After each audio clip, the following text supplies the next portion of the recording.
5 विधायक जीते साहब, 2 साल रहे, 2 साल में एक तो भी काम नहीं हुआ, एक तो सुई तक नहीं दी किसी को। 2 साल आपका विधायक रहा कि नहीं रहा? 2 साल में एक तो क्लिनिक नहीं खोल पाए। 150-200 करोड़ का तो पुल बनवा जा रहा है उधर, बनवाने जा रहा है, अभी बना नहीं है, ठीक है, वो तो हम भी अभी कह देंगे। वो सब गप मत मारिए। कहने का मतलब है कि आप 2 साल में क्या किए? 2 साल में क्या किए साहब आप? सिर्फ 2 साल के बाद वो लोग भागा है ना। 2 साल तक आप क्या किए? एक अवैसी हॉस्पिटल बना देते, एक क्लिनिक खोल देते छोटा सा, एक स्कूल खोल देते। अगर यूनिवर्सिटी नहीं खोल पाए तो आप बोले डिग्री कॉलेज खोलेंगे। आप तो ऐसा सा बात बोलते हम कोजाधामन में रेलवे स्टेशन बना देंगे। इस तरह का गप नहीं चलता है। एक दिन में 130 बोतल खून दे पाइएगा आप? गप मारना और काम करने में फर्क है। जब फील्ड में आइएगा तब काम करें। हमारा ही पैसा लेकर के, हमारे लोगों से पैसा लेकर के, टिकट का पैसा लेकर के आप हेलीकॉप्टर उड़ाते हैं। अब हम यहाँ वहां से लगे, हैदराबाद से लगे, क्या दिया आप हमको? क्या दिया? हमारे इलाके के लोगों से ना पैसा लिया आप। जब आप खरीद बिक्री कर रहे हैं तो ये लोग भी खरीद बिक्री में चला गया। ठीक है, क्या है लोग एक हिसाब से सीखे क्या? जब गया वो अपने सत्ता दल में, तब जाकर के वो काम करने आया, काम किया। 2 साल जब उधर नहीं कुछ कर पाया, उनको मार्शल आउट कर दिया गया। उन लोग को ना विपक्ष में था ना सत्ता में था, किसी दल में नहीं था वो लोग। पार्टी का जो नाम है इत्तेहादुल मुस्लिमीन ऑल इंडिया, तो पूरे इंडिया के मुसलमानों को जब आप इत्तेहाद करने जा रहे हैं, और जगह का हिंदू इत्तेहाद नहीं होगा। टिकट का घोषणा चाहे वो उसका मेंबर तक नहीं था, चाहे वो हैदराबाद से डायरेक्ट हो गया, क्यों हुआ? क्योंकि सब कोई जानता है कि ये बिना लेन देन के टिकट नहीं देता है, और मोटी रकम लेकर के ही आपको टिकट दिया ही होगा, नहीं तो ऐसे क्यों देगा? क्यों देगा किसी को? आपका मासूम रजा को आप पूरा 5 साल बिल्कुल मेहनत करवाया, खून पसीना एक करवा दिया, और लोग करवाए, उन लोगों को भी नहीं दे रहे, तो आप अचानक किसी दूसरे आदमी को दे रहे, जिसको आप गाली दे रहे थे पिछले विधानसभा में। उसको गुंडा कहते थे, उसको क्रिमिनल कहते थे, उसको हर तरह के इल्जाम लगाते थे। आज उसी को वही आपका प्यारा हो गया। अब जिस तरह से आप बोल रहे थे कि मेरा मजलिस बिल्कुल पाक साफ है, तो आज मजलिस क्यों नापाक हो गया? लेकिन बिट्टा का दर्द तय क्यों नहीं है? अगर है तो फिर आप किसी पोर्टल में क्यों नहीं दिखा रहा है? आप क्यों नहीं भट्टा के आगे में चिपकाते हैं? सबसे बड़ा मुद्दा तो यही है। रेट अगर चिपका दे तो पब्लिक खुद लड़के अपना रेट को ले लेगा। आप रेट को चिपका ही नहीं रहे। जन वितरण प्रणाली में आपको 5 किलो अनाज दिया जाता है, चार्ट चिपकाया हुआ रहता है। हॉस्पिटल में जाते हैं तो ये दवाई है, यहाँ पे ये है, इस तरह का चार्ट होता है। आपको भट्टा में क्यों नहीं? क्योंकि भट्टा ही अवैध है। सबसे बड़ा मुद्दा तो यह है कि भट्टा ही अवैध है। 90% भट्टा पूरे जिले में अवैध है। कुछ ही भट्टे हैं जो चल रहा है। नहीं, खाली बोलना है कि ईंट का रेट इतना है, और अभी बोलना है। 2019 में क्यों नहीं बोले थे? 2019 में इतना बड़ा मूवमेंट चला था भट्टा के खिलाफ, रेट के खिलाफ। उस वक्त चूं तक नहीं बोले थे कि उस वक्त स्थानीय विधायक वही थे। उनका भी अभी कोयला माफिया है, मवेशी तस्करी वाला माफिया है, इंट्री माफिया है। ये लोग कौन चला रहा है? इसका भी तो सवाल आना चाहिए। बालू जो इंट्री माफिया है, बालू का रेट क्यों बढ़ा हुआ है? कहेगा कि आप बहादुरगंज नगर चेयरमैन प्रतिनिधि है, क्या हुआ है आपके जरिए विकास का काम जब से आप सत्ता में हैं? अगर शॉर्टकट में कहूँ तो पिछले 20 साल का काम 2 साल में हुआ है। पक्ष अगर कोई काम करता है, विपक्ष सोया हुआ रहता है। इलेक्शन में विपक्ष जगता है। विपक्ष कब जगता है? जब यहाँ पे इलेक्शन आता है। उससे पहले कोई विपक्ष नहीं होता है, कोई धरना प्रदर्शन नहीं। जब सोशल वर्कर जैसे कुछ क्रांतिकारी युवा जब आगे आते हैं, कुछ संगठन जब आगे आता है, तब ये लोग आते हैं। इन लोगों को बुलाया जाता है दावत करके कि आप ये धरना में चेहरा चमकाने के लिए, तब ये लोग चेहरा चमकाने के लिए माइक पकड़ लेते हैं। अस्सलाम वालेकुम, आदाब, नमस्कार। मेरा नाम फिरदौस गनी है। आप केडीवी लाइव देख रहे हैं। जैसे कि आपको पता है कि अभी किशनगंज में एक मुद्दा काफ़ी ज़्यादा गरमाया हुआ है, वो है ईंट की रेट को लेकर के। जी, पूर्व विधायक तौसीफ आलम साहब कहते हैं कि ईंट का रेट, सरकारी रेट 5500 रुपये है, 5500 रुपये प्रति हज़ार। वहीं पर अब इस बात को लेकर के कई लोग उनके समर्थन में हैं, तो कई लोग विरोध में भी है। जी हाँ, इन्हीं चीज़ों को लेकर के और भी कई सारे मुद्दे हैं जिस पर हम बात करना चाहेंगे। मेरे साथ मौजूद हैं बहादुरगंज नगर चेयरमैन प्रतिनिधि वसीकुर रहमान साहब। सर, स्वागत है आपका हमारे चैनल पर। सबसे पहले बहुत बहुत शुक्रिया आपका केडीवी लाइव का, जो आपने जनहित के मुद्दों को लेकर मेरे पास आए। सबसे पहले आपसे ये सवाल रहेगा कि आप बहादुरगंज नगर चेयरमैन प्रतिनिधि है, क्या हुआ है आपके जरिए विकास का काम जब से आप सत्ता में हैं? अगर शॉर्टकट में कहूँ तो पिछले 20 साल का काम 2 साल में हुआ है। 20 साल का काम 2 साल में हुआ है? जी जी, इस तरह का काम हम लोग होना है। क्योंकि पहले का जो बजट था मात्र 30 करोड़ के बजट के 35 करोड़ के बजट में आता था। अभी हम लोग हर साल की बजट 133 करोड़ 137 करोड़ का देते हैं। एक साल में कोई ऐतिहासिक काम हुआ जो आप बताना चाहेंगे, आप फख्र के साथ कहना चाहेंगे? सबसे बड़ा ऐतिहासिक काम आप तो पहले ये देख लीजिए कि बहादुर बस स्टैंड जर्जर हाल में था, पूरा कीचड़ में था। एक घुटना पानी रहता था वहाँ पे। वो अभी जाके देखिएगा तो आप आराम से ज़मीन पे बैठ सकते हैं। आप उसका जो प्रतीक्षालय है वहाँ पे जाके आराम से सो सकते हैं, बैठ सकते हैं। वहाँ का प्याऊ पानी लग चुका है, शौचालय बिल्कुल डिलक्स हो चुका है। उसके बाद आपका यहाँ पे, हमारे यहाँ पे आपको नो एंट्री कभी नहीं हुआ था। बड़ी गाड़ियों का जो भीड़, जो जाम की समस्या थी, ये सबसे बड़ा ऐतिहासिक काम हुआ है। और ट्रैफिक गार्डों का रखना, इस तरह का काम यहाँ पे हुआ है। गलियों और नालियों का काम बहुत ज़्यादा हुआ है। हर जगह हर वार्ड में लगभग मैक्सिमम से मैक्सिमम काम हुआ है। और हमारे यहाँ पे लाइटें पहले नहीं होती थी, अभी स्ट्रीट लाइट का थोड़ा अभाव हो गया, क्योंकि 5 साल तक जिसका कॉन्टैक्ट में था उसका पूरा जर्जर हाल हो चुका था और कॉन्टैक्ट खत्म हो गया। फिर नई स्ट्रीट लाइट लग रही है, फिर आपका हाईमास्ट लाइट लगने वाला है। ऐसा काम है कि आप गिन नहीं सकते, सैकड़ों काम है हमारे पास हुआ है जो मेरे रीजन में हुआ है। बहादुरगढ़ में जो सबसे मुख्य समस्या था और आप भी चुनाव में उसको काफ़ी ज़्यादा बनाने की कोशिश किए थे, जाम की समस्या को लेकर के, ट्रैफिक की समस्या को लेकर के, तो क्या अभी वो समस्या ख़त्म हुआ है? अभी बिल्कुल आधा हो चुका है, बिल्कुल आधा हो चुका है। पहले बड़ी गाड़ियों को है ना रोकने का जो हम लोग परमिशन एसडीओ और डीएम से मांगा गया था परिवहन विभाग से, वो 1 साल तक अटका हुआ था। 1 साल के बाद जो मिला तो हम लोग जो नो एंट्री गेट यहाँ लगवा है जिसको ब्रिकेटिंग कहते हैं, वो ब्रिकेटिंग को लोग जब नया लगाने चालू किए तो कुछ जो गाड़ी वाले थे जिसका गाड़ी बड़ी बड़ी गाड़ियाँ थी वो लोग काफ़ी विरोध किया था। और ऐसा विरोध किया कि कई बार हमारा तोड़ दिया, अभी भी तोड़ दिया, फिलहाल फिर बनाने के लिए दिया हूँ। अभी फिलहाल 10-15 दिन से फिर भीड़ हो रहा है। उसके लिए ट्रैफिक गार्ड को मैंने रखा। इसमें काफ़ी पहल हम कार्यरत हैं इसमें, और मेरा काम लगभग पूरा हो जाएगा इंशाअल्लाह। प्रोसेस में है अभी? प्रोसेस नहीं, काम तो हो गया। बड़ी गाड़ी को तो रुक गया, तो छोटी छोटी गाड़ियाँ तो जाएगी और इतना भीड़ तो होगा ही, एक नगर है तो भीड़ होना है। लेकिन फिर भी यहाँ के लोगों को से मैं अपील करूंगा कि यहाँ के लोग जो ट्रैफिक रूल्स को फॉलो नहीं करते, एक तरफ से आना चाहिए, एक तरफ से जाना चाहिए। सख्त रूल लागू होगा तभी तो फॉलो करेगा ना। सख्त रूल तभी लागू हो सकता है, जैसे कि मैं वहाँ खड़ा होकर ट्रैफिक गार्ड तो नहीं बन सकता, लेकिन वहाँ पे लोगों को अपने आप को ट्रैफिक रूल का फॉलो करना चाहिए। दूसरा, मैंने ट्रैफिक गार्ड के लिए लेटर भेजा हुआ है जिला में। ट्रैफिक जो पुलिस होती है उसका एक पदाधिकारी अगर 2 यहाँ जाता है तो रूल फॉलो होगा। अगर फाइन जब कटेगा पूरा, बाइक वाले को, हेलमेट वाले को, बिना लाइसेंस वाले जो गाड़ी चलते हैं, इस तरह का जब पूरा टाइट हो जाएगा ना तो आधा समस्या वहाँ पे भी ख़त्म हो जाएगा। और कुछ रेहड़ी वाले हैं, जो कुछ सब्जी वाले हैं, कितनों उसको सख्ती बरतते हैं। 2 दिन तो रहता है ठीक, फिर भाग जाता है, 2 दिन के बाद फिर रोड में आके बैठ जाता है। इसके लिए प्रशासन को हम लोगों ने लिख के भी दिया था और प्रशासन का हम लोग बार बार सहयोग मांग रहे हैं। तो चंद घंटों के लिए, चंद मिनटों के लिए मिल रहा है, लेकिन परमानेंट नहीं मिल पा रहा है। तो परमानेंट सॉल्यूशन क्या है इसका? परमानेंट सॉल्यूशन कि चलो भाई अब नहीं होगा, अब मतलब कि मामला जाम का समस्या परमानेंट सॉल्यूशन के लिए यहाँ पे ट्रैफिक पुलिस का होना बहुत अनिवार्य है। या फिर बाईपास तो हो जाए तो और बेहतर है, क्योंकि ठीक है बाईपास से तो बड़ी गाड़ियाँ चली जाएगी। जो हमारे अंदर की गाड़ियाँ हैं, जो बाजार के अंदर में लोग चलते हैं, उनके लिए भी तो आपको ट्रैफिक पुलिस की ज़रूरत है। लोग बाएं साइड से नहीं, दाहिने साइड से ही एंट्री मार देते हैं। अच्छा, आप बहादुरगंज क्षेत्र से बिलोंग करते हैं और मतलब कि एक प्रतिनिधि भी हैं। बहादुरगंज का एक बहुत बड़ा भी समस्या है बहादुरगंज टू टेरागाछ रोड। इसको लेकर क्या कहना चाहेंगे? क्योंकि वो रोड ऐसा रोड है, एक बार मुझे भी जाने का मौका नहीं कहेंगे उसको, मतलब कि वो बदनसीबी थी कि हम उधर उस रास्ते से गए थे। और हाँ, जाना भी जरूरी था, तो हम गए, उसको एहसास भी हुआ कि यहाँ के लोग कैसे आखिर आना जाना करते हैं। आप इसको लेकर क्या कहना चाहेंगे? देखिए, ये बात तो बहुत, ये सड़क की जो है ये बहुत बड़ा समस्या है। टेरागाछ एक प्रखंड है, जिला मुख्यालय से लगभग 70 किलोमीटर दूर पड़ता है। सबसे पहले तो ये रोड बहुत पहले बन जाना था, और ये रोड इतनी छोटी और इतनी संकरी है, नैरो है कि ये 2 गाड़ियां आप कट नहीं सकती है। मतलब उसको एक गाड़ी को रुकना पड़ेगा तब दूसरी गाड़ी जाना। और रोड का हालत इतना जर्जर है कि गाड़ी स्पीड में भी नहीं चल सकती है। एक ट्रैक्टर आगे आ जाए तो उसके पीछे पीछे आपको जाना पड़ेगा, और टेरागाछ यहाँ से 36 किलोमीटर दूर है। तो इतना दूर जाने के लिए तो ये रोड मतलब सही नहीं है।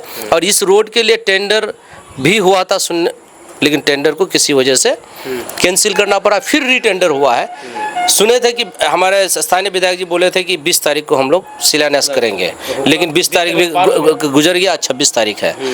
तो कहने का कहीं ना कहीं ये मतलब है कि सिर्फ टालने से क्या होगा कि आने वाले दिनों में आपको बहुत ज़्यादा इसका इफेक्ट पड़ेगा। आपके इलेक्शन को लेकर के बहुत ज़्यादा स्थानीय विधायक को इस मामले पर फर्क पड़ सकता है। वहीं पर पहले टेरागाछ का इतना बुरा हाल था कि जब ये पुल, लोचा पुल नहीं बना था, तो लोचा पुल बनने के लिए 2 साल तक धरना प्रदर्शन हुआ था, तब जाकर एक पुल बना। तो लोग, अभी हम कह रहे हैं हमारे यहाँ विकास कहाँ हुआ है? हम लोग तो ज़रूरत का काम को नहीं कर पा रहे हैं।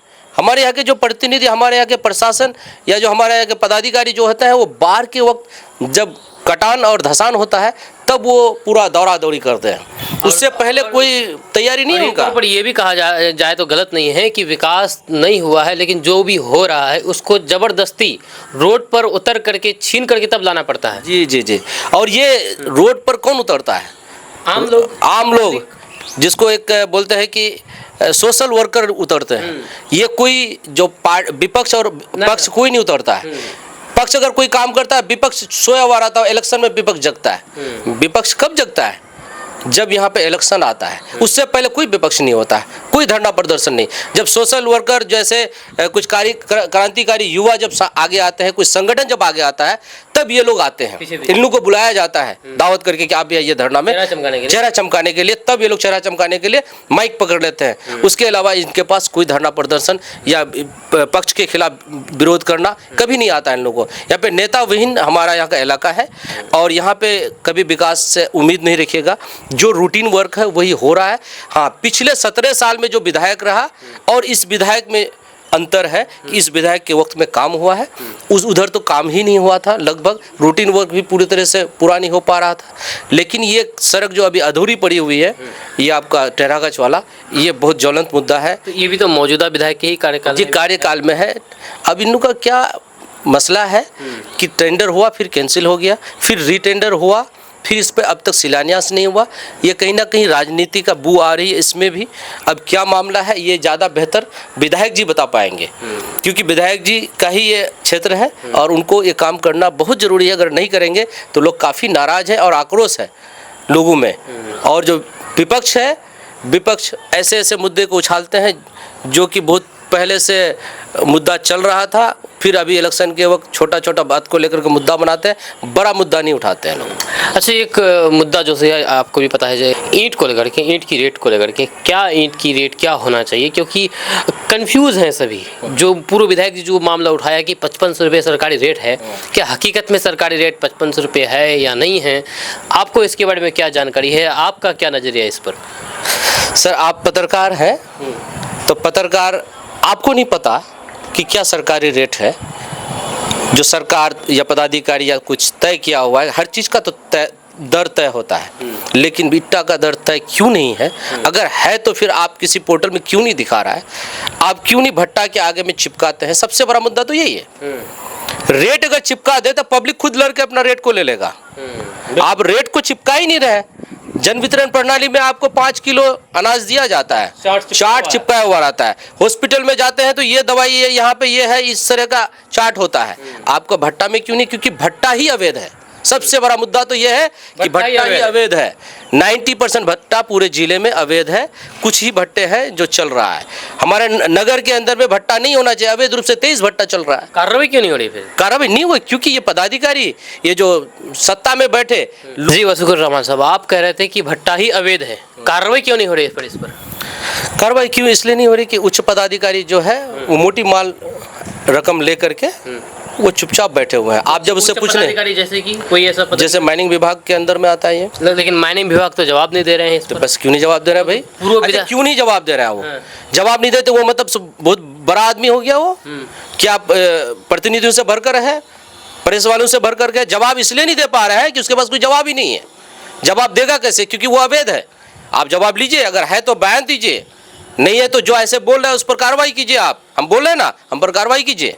जैसे क्योंकि आपके अंदर में आप चोर हैं, इसी वजह से आप भाग रहे हैं। जैसे आप बोल रहे हैं कि माइनिंग विभाग चोर है, वैसे ही एक हमने और भी इंटरव्यू किया पूर्व विधायक तौसीफ आलम साहब का, उन्होंने भी कहा कि माइनिंग विभाग चोर है। जितने भी अच्छा, माइनिंग विभाग ही चोर क्यों है? माइनिंग विभाग चोर है तो उसके ऊपर नकेल कसने वाला कौन है? उससे उच्च पदाधिकारी। इसका मतलब वो भी चोर है। सारे चोर हैं यहाँ पे। जिला के अंदर में जो जिला चेयरपर्सन है उसी के घराने में से है, तो वो क्यों नहीं बात को उठाते? क्या उसके बाद से बाहर है? आप मीटिंग बुलाइए और वहाँ पे बोर्ड की मीटिंग बुलाइए, सारे जिला परिषदों को बुलाइए और बोलिए कि ईटा का रेट तय क्यों नहीं है। माइनिंग का जो ऑफिसर उसको बुलाइए, उसको लताड़िए वहाँ पे, तब जाकर के वो देगा रेट। रेट नहीं देगा तो जो रेट तय होगा सब भट्टा में चिपकाइए और जो भट्टा अवैध है उसको बंद करवाइए, कार्रवाई कीजिए, उसको बंद करवाइए। इतना पोल्यूशन फैला रहे हैं आप। हमारे यहाँ पे इतना ज़्यादा पोल्यूशन है, इस पोल्यूशन को कौन रोकेगा? हमारे यहाँ बच्चे निमोनिया का शिकार हो रहे हैं, हमारे यहाँ के बच्चे लोग टीवी का शिकार हो रहे हैं, हमारे यहाँ के बच्चे अंधापन का शिकार हो रहे हैं। ये पोल्यूशन की वजह से हो रहा है। हमारा यहाँ जो जिला है किशनगंज इतना शुद्ध वातावरण का ये जिला है, लेकिन यहाँ भट्टा जो अवैध तरीके से चल रहा है, इसका पोल्यूशन इतना ज़्यादा बढ़ रहा है कि तरह तरह की बीमारियाँ, आँखों की बीमारियाँ, सांसों की बीमारियाँ, या तरह तरह की बीमारियाँ हो रही है। लेकिन इस पर कोई नकेल नहीं कस रहा है।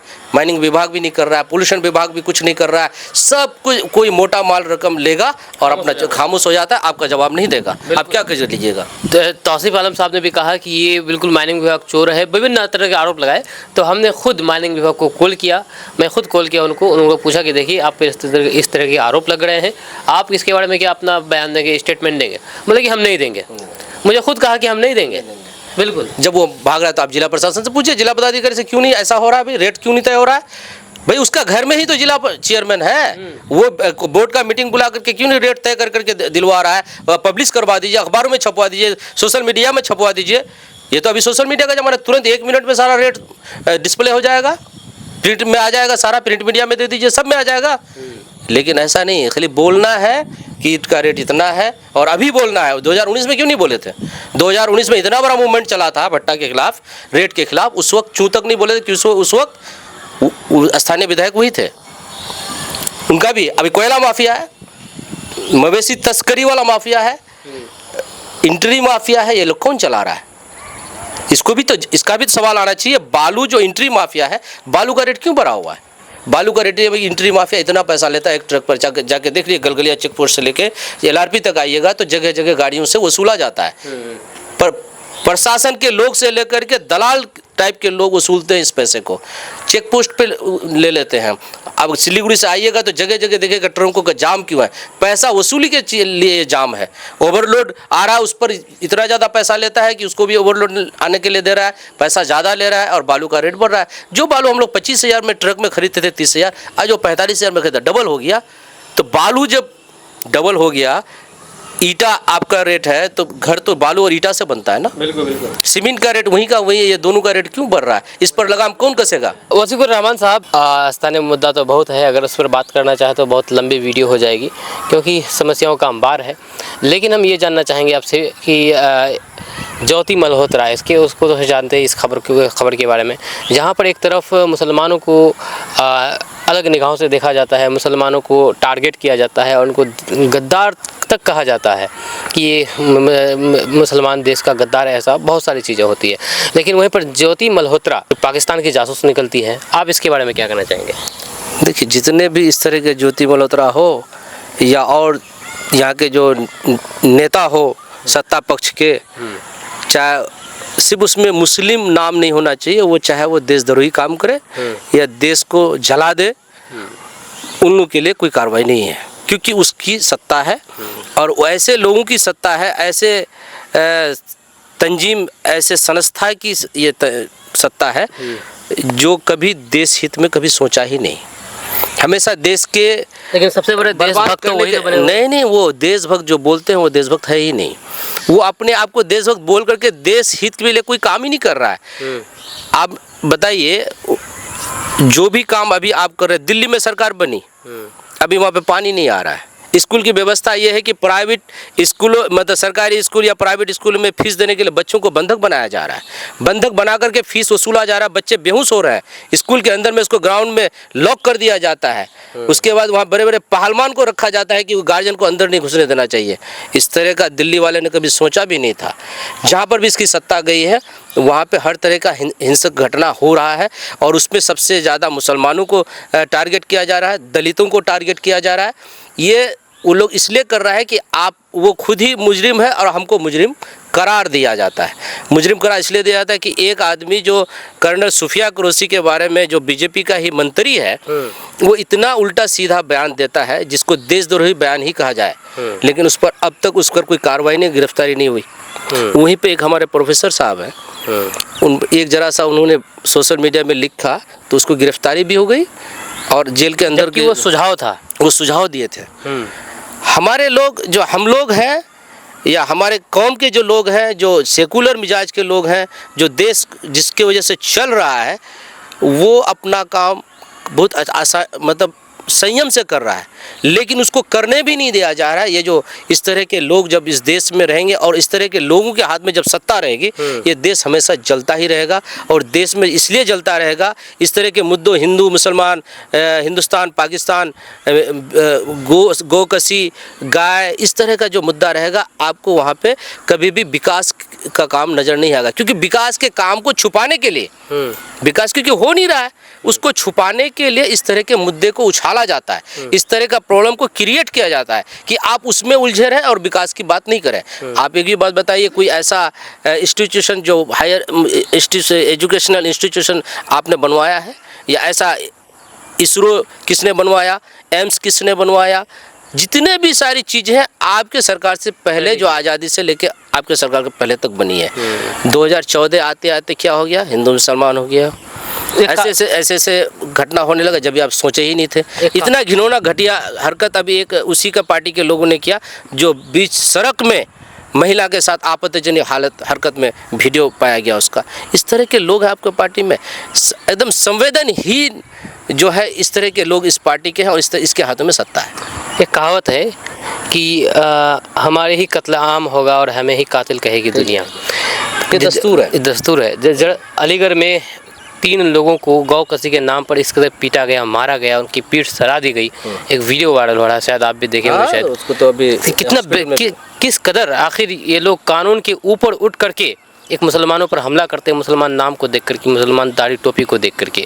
अभी हाल फिलहाल ही बीरपुर के एक लड़के को टोपी देख करके उसको मारा गया, जान से मार दिया गया। क्या कहाँ तक जाएगी इस तरह की नफरत? ये नफरत को पैदा किया जा रहा है, ये नफरत को बढ़ावा दिया जा रहा है। इस तरह के नफरत को फैलाओ, तब लोग इसी मामले में उलझे रहेंगे और आप दूसरा सवाल नहीं पूछ सकते हैं, विकास का सवाल नहीं पूछ सकते। यही इसका मंशा है। अब एक राजस्थान की घटना घटी है, अभी घटी है कि नहीं, वहाँ पे जेसीबी से टांग करके तब उसको मारा जा रहा है। इस तरह का है, मतलब जो सत्ता पार्टी है उससे कोई भी मतलब कंट्रोल से बाहर हो गया क्रिमिनल। ये तो यही कहिएगा, या फिर सत्ता चलाने का आपके पास कोई मतलब तजुर्बा ही नहीं है, ना आप कभी सत्ता चलाए थे और ना चलाने के लायक हैं आप। इस तरह का दिखाया जा रहा है। सत्ता संरक्षण प्राप्त है उन लोगों को। हाँ, सत्ता का संरक्षण बिल्कुल प्राप्त है, इसमें कोई शक की गुंजाइश ही नहीं है। उस पर कार्रवाई नहीं होती, आप पर कार्रवाई हो जाती है। यही तो सबसे बड़ा सबूत है आपके पास। बिहार में इस तरह का घटना हुआ, कुछ बालू को लेकर के 3 परिवार के लोगों को जान से मार दिया गया। आपका कोई मतलब कानून व्यवस्था है, ये नहीं है। इस तरह का थोड़ी ना होता है। वक्फ मामले को लेकर बात करना चाहेंगे, बिल्कुल साइलेंट हो गए हैं वक्फ मामले में। जो इससे पहले जो जज रिटायर हो चुके खन्ना जी, उन्होंने वहीं पर रोक लगा दिया गया कि कोई अभी इसमें कानून तो बन गया है, लेकिन यहाँ पे अभी कोई भी इसमें लागू नहीं होगा। यहाँ तक तो ठीक था। उसके बाद फिर अभी 20 तारीख 22 तारीख को हुआ, जो मास्टर मुजाहिद साहब भी वहाँ थे और जितने भी वहाँ पे एप्लीकेंट थे वहाँ पे गए थे, उसको भी अभी रोके हुए हैं। अभी कोई काम नहीं हो। यहाँ तक बात चल रही है कि हो सकता है कमेटी को बदला जाएगा। जो कमेटी, जो गैर मुस्लिम लोग इस कमेटी में रहेंगे, इस तरह का बदलाव होगा। इस तरह की बातें आ रही है, बहस हुआ है। ये हमारे वकील जो है वो बहस कर रहे हैं, अपना पक्ष बेहतरीन तरीके से रख रहे हैं और जज अभी उसको देख रहा है। लेकिन कहीं ना कहीं अभी इसको टाला क्यों जा रहा है, ये शक के दायरे में आ रहा है। तो कुछ आपको ऐसा नहीं लग रहा, ऐसा फील नहीं हो रहा है कि मतलब कि ठंडे बस्ते में चला जा रहा हो? क्योंकि जिस जानबूझ के ठंडे बस्ते में इसलिए डाला जा रहा है, इससे पहले बाबरी मस्जिद का भी मामला चल रहा था ना, उसमें बाज़ाब्ता उसमें कुछ सबूत नहीं मिलने के बाद भी बाबरी मस्जिद के जगह पर आपको मंदिर बन ही गया, जबकि कोई सबूत नहीं मिला, फिर भी बना। तो उसी तरह का आप गुमान कर सकते हैं कि हो सकता है कि ठंडा में रख कर के अचानक मामला रहेगा। इसको इसलिए ठंडा में रखा है कि मामला को अभी जिंदा रखना है, अभी ये डेट नहीं कर देना इलेक्शन से पहले ही।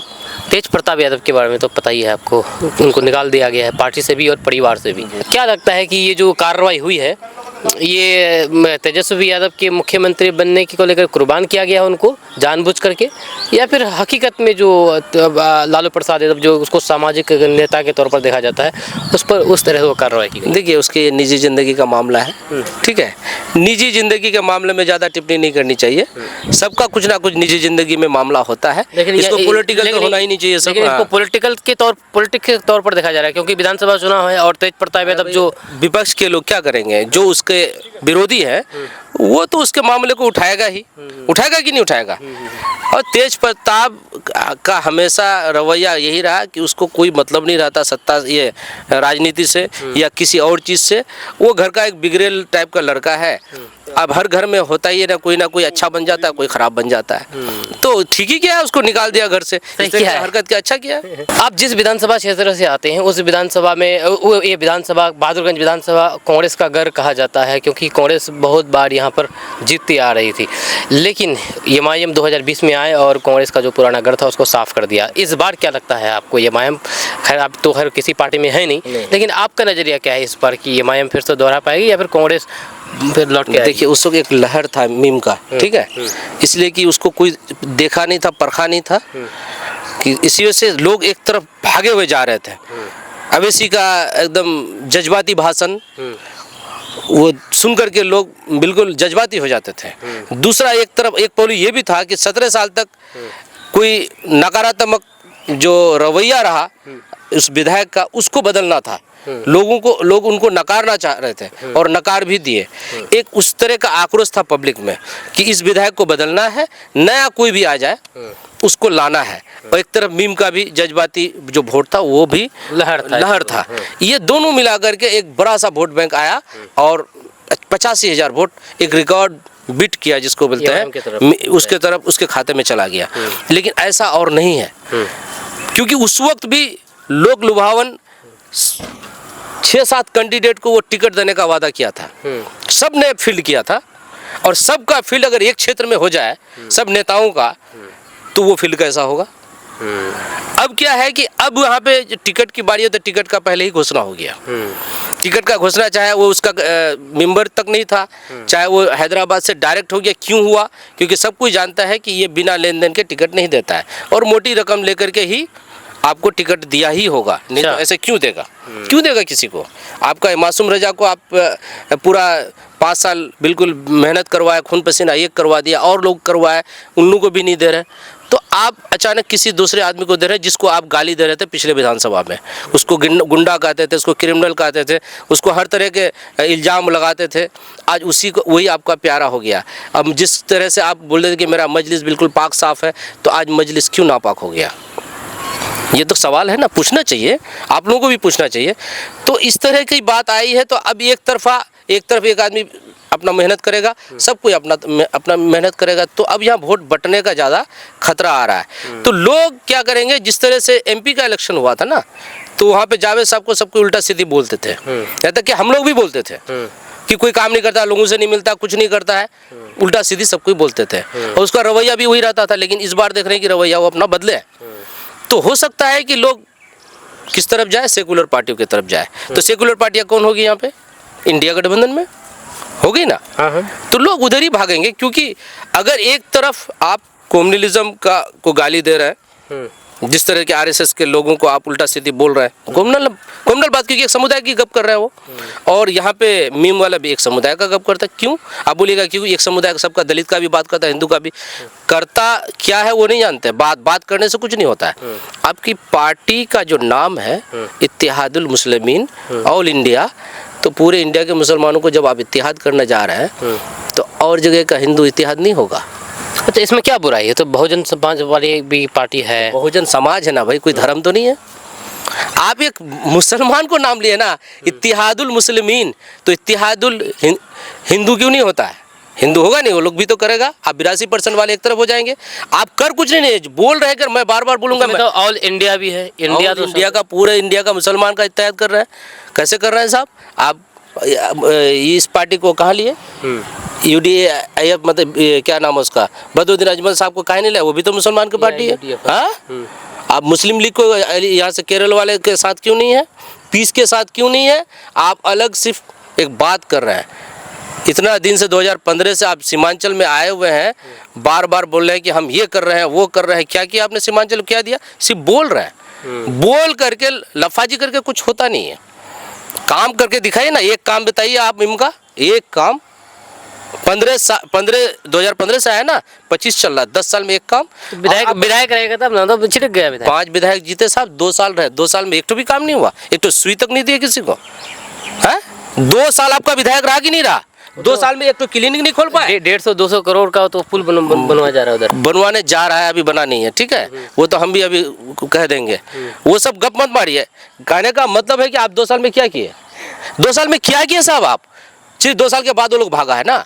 2 साल तक आप क्या किए? एक अवैसी हॉस्पिटल बना देते, एक क्लिनिक खोल देते छोटा सा, एक स्कूल खोल देते। अगर यूनिवर्सिटी नहीं खोल पाए तो आप बोले डिग्री कॉलेज खोलेंगे। आप तो ऐसा सा बात बोलते हम कोजाधामन में रेलवे स्टेशन बना देंगे। इस तरह का गप नहीं चलता है। एक दिन में 130 बोतल खून दे पाइएगा आप? नामुमकिन है। तो अभी से सब तो बोल रहे थे कि हम 130 बोतल खून दिए और अपने बोतल लेकर के दौड़ के जाते थे जराने के लिए। सिंदूर वाला खून होगा। हाँ तो होगा। तो इस तरह का गपबाजी में मत जाइए ना। गप मारना और काम करने में फर्क है। जब फील्ड में आइएगा तब काम करें। हमारा ही पैसा लेकर के, हमारे लोगों से पैसा लेकर के, टिकट का पैसा लेकर के आप हेलीकॉप्टर उड़ाते हैं। अब हम यहाँ वहाँ से लगे, हैदराबाद से लगे, क्या दिया आप हमको? क्या दिया? हमारे इलाके के लोगों से ना पैसा लिया आप। टिकट का पैसा लेके हेलीकॉप्टर उड़वाए, जिता है। अभी जब आप खरीद बिक्री कर रहे हैं तो ये लोग भी खरीद बिक्री में चला गया। ठीक है क्या है लोग एक हिसाब से सीखे क्या? जब गया वो अपने सत्ता दल में, तब जा करके वो काम करने आया, काम किया। 2 साल जब उधर नहीं कुछ कर पाया, उनको मार्शल आउट कर दिया गया। उन लोग को ना विपक्ष में था ना सत्ता में था, किसी दल में नहीं था वो लोग। कोई कहीं उसको पूछ नहीं हो रहा था। इसलिए वो लोग गया जब से, तब से काम हुआ है बहादुरगंज का। जब से वो लोग था तो काम नहीं हो रहा था। एक भी काम नहीं हुआ। काम दिखा दे, कब कोई काम नहीं। मीम का कोई काम दिखा दीजिए ना आप। कब बाजी करने से कुछ नहीं। हम अगर यहाँ बार बार अगर 80% हमारे जिले में है, हम खाली मुस्लिम करेंगे तो वही होगा। जो लिंचिंग हो रहा है ना आज, इसी का बातों की वजह से लिंचिंग हो रहा है। आप मुस्लिम की जगह वो लोग भी हिंदू करेगा 80%। यही बात है। ये सब नहीं करना चाहिए। हम सेकुलर देश में है, सेकुलरिज्म की बात करेंगे। मौलाना अबुल कलाम आज़ाद जो आपने आवाज़ दी थी जामे मस्जिद दिल्ली से, उस बात को याद कीजिए कि हम वहाँ नहीं गए पाकिस्तान, हम हिंदुस्तान में बाई बर्थ बाई चॉइस यहाँ पे हैं। तो हम सेकुलर का काम करेंगे, सेकुलरिज्म को हम अपनाया है और हिंदुस्तान हमारा वतन है और यहीं पे मरेंगे, यहीं पे जिएंगे। इस तरह की बात होनी चाहिए। चलिए सर, बहुत बहुत शुक्रिया आपका हमारे साथ बात करने के लिए। इस वीडियो को यहाँ पर एंड कर देते हैं। मेरे साथ मौजूद थे वसीकुर रहमान साहब, जो कि बहादुरगंज नगर चेयरमैन प्रतिनिधि हैं। आपका इसके बारे में क्या कहना है, नीचे कमेंट बॉक्स में कमेंट करके ज़रूर बताइएगा। हम दोनों के बीच में जो भी बातें हुई, आप संयम तरीके से आप अपना राय रख सकते हैं, बिल्कुल सभ्य तरीके से। इस वीडियो को ये एंड करते हैं। मिलते हैं नेक्स्ट वीडियो के साथ। जय हिंद, जय भारत।